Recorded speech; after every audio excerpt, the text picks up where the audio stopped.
Bonjour à tous.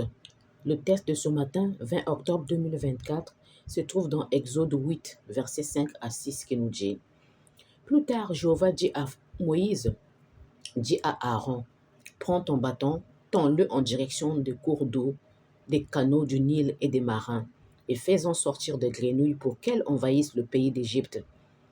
Aaron tendit donc son bâton en direction des eaux d'Égypte, et les grenouilles en sortirent et couvrirent le pays. Bien-aimés en Christ Jésus, ce paragraphe va nous parler de Dieu plaies. Notre Dieu Jéhovah avait entendu le pleur de son peuple, les Israélites qui étaient en captivité en Égypte de Pharaon, qui étaient maltraités et leur faisait faire des travaux forcés. Pendant plusieurs années, les Israélites avaient abandonné leur vrai Dieu Jéhovah. À cause de la souffrance qu'ils avaient subie dans l'Égypte de Pharaon, ils avaient imploré la grâce du vrai Dieu Jéhovah. Et Dieu avait accepté leurs pleurs, avait vu leur souffrance, mais il leur avait imposé une condition, c'est d'abandonner d'abord d'autres dieux et toute pratique qu'ils n'aimaient pas. Après avoir accepté d'abandonner tous les dieux et les pratiques qui n'étaient pas compatibles avec le vrai Dieu, il avait confié la mission à Moïse d'aller délivrer les Israélites. Comme Moïse bégait, il a dit, papa, moi je bègue, je ne peux pas y aller tout seul. Il y a confié son cadet, Aaron. Bien-aimé en Christ Jésus, cette mission colossale confiée par deux personnes qui allaient faire la guerre dans un autre pays étranger, c'est pas facile, hein? Pour faire sortir tout un peuple en captivité dans un pays, ce n'est que vrai Dieu Jéhovah qui peut le faire, réussir ce genre de mission.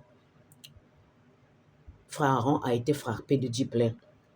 Aaron avait commencé par frapper le Nil avec son bâton des eaux qui s'échangea en sang, les poissons crevaient et le fleuve était devenu inceste. Puis Jéhovah dit, je fis monter du Nil des grenouilles, et cela s'est passé. Et les grenouilles étaient montées partout, même jusqu'à dans le four à cuisson, dans les pétrins, jusqu'à sur les lits où les gens y dormaient. Et tous les Égyptiens les ramassèrent en temps immense, et le pays en fut empesté par des grenouilles. Bien-aimé, ensuite Jéhovah dit, ordonne à Aaron de frapper le sol avec son bâton, et la poussière se changea en moustique, qui avait tourmenté tous les hommes d'Égypte de Pharaon. Sont épargnés les bêtes, et ce fut la troisième plaie, qui est citée dans Exode 8, verset 17. Les autres plaies, les Égyptiens n'avaient pas été attaqués. La quatrième plaie consistait à nuire les gros mouches qui pénétraient dans toutes les maisons. Et la cinquième plaie, Jéhovah avait permis à Aaron de frapper les animaux et il y eut ravage parmi les troupeaux. C'est noté dans Exode 8, versets 17 à 18. Bien-aimés en Christ Jésus, Moïse et Aaron prirent de la cendre et la jetèrent en air. Et la cendre provoqua des gros boutons sur tous les Égyptiens et les bêtes. Et ce fut la sixième plaie. Et c'est noté dans Exode 9, versets 8 à 10. Et par la suite, Jéhovah ordonna à Moïse et Aaron d'accomplir la mission de jeter en air la poussière, comme je viens de le dire, qui avait provoqué des furoncles sur tout le peuple d'Égyptiens, sauf les Israélites. Et c'était la sixième plaie. Ensuite, Dieu ordonna à Moïse de lever la main vers le ciel, et il y eut des tonnerres de grêle dans tous les pays. Il n'y avait jamais eu de telle sorte depuis que l'Égypte a existé. Exode 8, 9, versets 22 à 24, qui l'explique aussi. Bien-aimé en Christ Jésus, la Bible dit qu'il n'y avait jamais eu ce genre de grêle depuis que l'Égypte était devenue une nation. Après, c'était la huitième plaie. C'est là où il y a eu l'invasion des sauterelles dans tout l'Égypte des pharaons. Pareil, le pays n'avait jamais enregistré ce genre d'enregistrement de sauterelles qui avaient dévoré tout ce que la grêle avait laissé derrière lui. C'est noté dans Exode 10, versets 3 à 5. Bien-aimés en Christ Jésus, là encore la Bible nous dit qu'il n'y avait jamais vu ce genre de végétation qui avait échappé au grêle et par la suite qui a été mangé par tout ce qui s'est passé après. Les sauterelles avaient tout dévalé. Et par contre, la 10e plaie fut celle des ténèbres, une obscurité. La 9e plaie, une obscurité profonde couvrit tout le pays pendant 3 jours. Mais les Israélites étaient dans la lumière. Alors Jéhovah Dieu dit aux Israélites d'asperger les montants sur leurs portes avec du sang du bœuf ou du bélier. Puis l'ange de Dieu parcourut l'Égypte. Quand il voyait du sang sur les maisons, ils en épargnaient. Mais dans d'autres maisons, où il n'y avait pas de signes, il tuait les premiers-nés des hommes et des bêtes. Et ce fut la 10e plaie. Bien-aimé en Christ et Jésus, après cette dernière plaie, Pharaon était obligé d'ordonner les Israélites de partir. Ils étaient déjà prêts. Ils étaient mis en route pendant la nuit pour commencer la marche. Pour conclure, mes bien-aimés en Christ et Jésus, à chaque fois que Aaron et Pharaon demandaient à Pharaon de libérer les Israélites au nom de Dieu, en même temps Dieu endurcissait son cœur pour qu'il refuse de libérer les Israélites en complicité de Moïse pour qu'ils arrivent à la 10e plaie. Ce qui est noté dans Exode 7, versets 2 à 3 qui dit « Tu devras répéter tout ce que je t'ordonnerai de dire. Et ton frère Aaron parlera à Pharaon, et Pharaon laissera partir de son pays les Israélites. Moi, Jéhovah, je laisserai le cœur de Pharaon obstiné et s'accomplir de nombreux signes et de nombreux miracles en Égypte. » Vous voyez, Dieu il était en complicité avec Pharaon, avec Aaron et Moïse. Moïse étant bègue, mais n'avait pas le pouvoir de parler. C'est Aaron, son frère, qui parlait à sa place. Et pour nous aujourd'hui, mes bien-aimés, à chaque plaie qu'il faisait endurcir Pharaon pour qu'il ne laisse pas les enfants d'Israël, ça doit nous interpeller. Parce que parmi nous, il y a aussi ceux qui sont en captivité, mais ils ne le savent pas. Il y a aussi parmi nous beaucoup de personnes qui font des travaux forcés spirituels dans la nuit. On ne se rend pas compte. Quand on se lève le matin, on a des courbatures partout, sur tout le corps.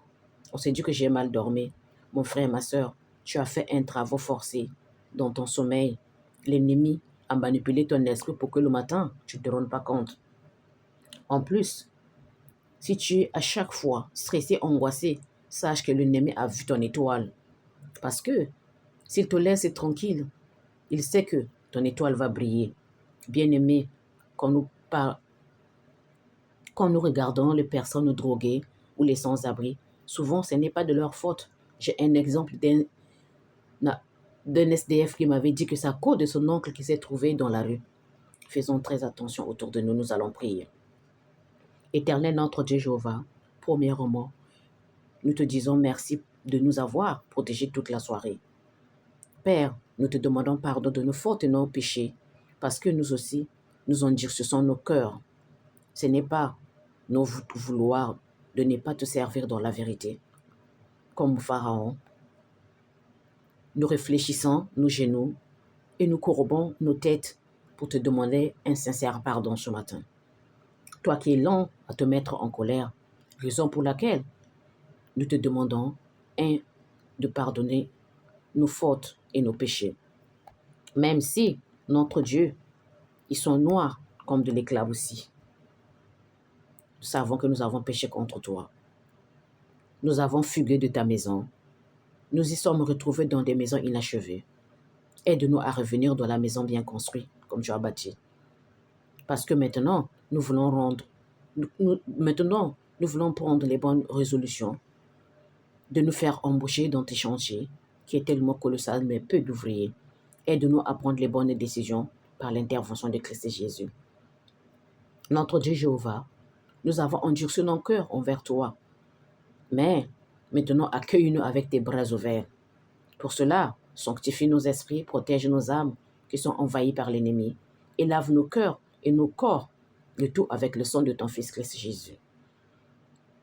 Pour que nous ayons la force de te louer, de te chanter, de t'adorer, d'exalter ton nom qui est au-dessus de tout nom. Envoie-nous donc pour cela ton Esprit Saint pour qu'il nous accorde la vie spirituelle, qu'il nous accorde sagesse, intelligence et surtout le discernement pour ne plus se faire engloutir par notre ennemi, Satan et ses diables, par le nom de Jésus. Après avoir nous pardonné, redonne-nous la joie de vivre. Nous te demandons, s'il te plaît, notre Dieu Jéhovah, de rejeter ton œil, surtout ton pays, ton peuple qui sont en guerre, en tremblement de terre et en plein séisme, en leur envoyant ton Fils Jésus-Christ, de faire vite son intervention pour les aider au nom de Jésus. Également, nous te confions les prisonniers et les SDF et les drogués. Aussi, n'oublie pas nos personnes âgées, nos enfants et ceux qui peinent à trouver de quoi manger par jour. Aussi nos familles et nos proches. N'oublie pas non plus les malades, sans exception. Aussi, bénis tous les continents, surtout ceux qui ont vraiment besoin de toi, des difficultés. S'il te plaît, par Christ Jésus. Notre Père qui est dans les cieux, toute la terre entière a besoin de ton intervention au plus vite pour que notre foi ne soit pas refroidie. S'il te plaît, au nom de Jésus. Sanctifie tout ton peuple, Yahvé, et que ton règne vienne, descend sur tout ton peuple habité, sur toute la terre entière. Tu es notre Dieu, tu es notre guide. Sanctifie-nous, protège-nous, sois notre guide, sois notre Seigneur et Sauveur. Bénis toutes les personnes qui sont stressées, angoissées, à cause des problèmes de famille, à cause des problèmes personnels, à cause des maladies. Il y en a aussi, papa, qui ne peuvent pas se rendre à l'hôpital par manque de moyens. Et encore, il y a d'autres pays, même à l'hôpital, ça n'arrange rien. Parce que les médecins, ils ne sont pas bien formés. Mais toi, au plus haut des cieux, tu as des médecins qui sont très, très bien formés. Raison pour laquelle nous te demandons, papa, d'envoyer tes médecins, tes infirmiers, sur chacun de nous de voir, cas par cas, de nous soigner, pour que nous soyons toujours en bonne santé, pour pouvoir te servir en abondance. Et aussi, pense à nous de la nourriture quotidienne. Parce que si ça manque, mon papa, les gens n'auront pas le besoin de te prier. Parce que tu nous as promis que chaque jour, chacun de nous devra manger. Et aussi de voir les enfants qui vont fouiller dans les poubelles pour trouver à manger. C'est injuste. Nous croyons tous en toi. En te confiant également les estropiés, les malvoyants, à cause des opérations qui s'est mal passées. Nous te confions toutes les personnes malades, toutes les personnes handicapées, quel que soit l'handicapé qu'elles ont. Toi, tu sais bien guérir. Notre Dieu, toi qui es dans les cieux, que ton nom soit sanctifié encore sur nous. En te demandant ton Esprit Saint, mon papa, de nous accorder encore la grâce de nous avancer vers toi, d'utiliser les outils que tu nous as donnés qui sont dans nos mains, mais nous ne savons pas les utiliser. Aide-nous à les utiliser, mon papa, afin que nous aussi, nous ayons la vie éternelle, parce que nous sommes les brebis de ton pâturage, Yahvé. Tu as dit toi-même dans ta parole, tu ne veux même pas qu'une seule personne ne soit pas sauvée. Tu veux que tout ton peuple soit sauvé.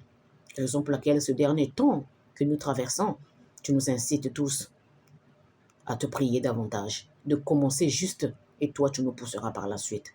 Raison pour laquelle, papa, nous te confions également cela, et que tu fasses descendre sur chacun de nous un esprit qui pousse, qui donne envie de prier, afin que l'on soit ainsi, au nom de Jésus.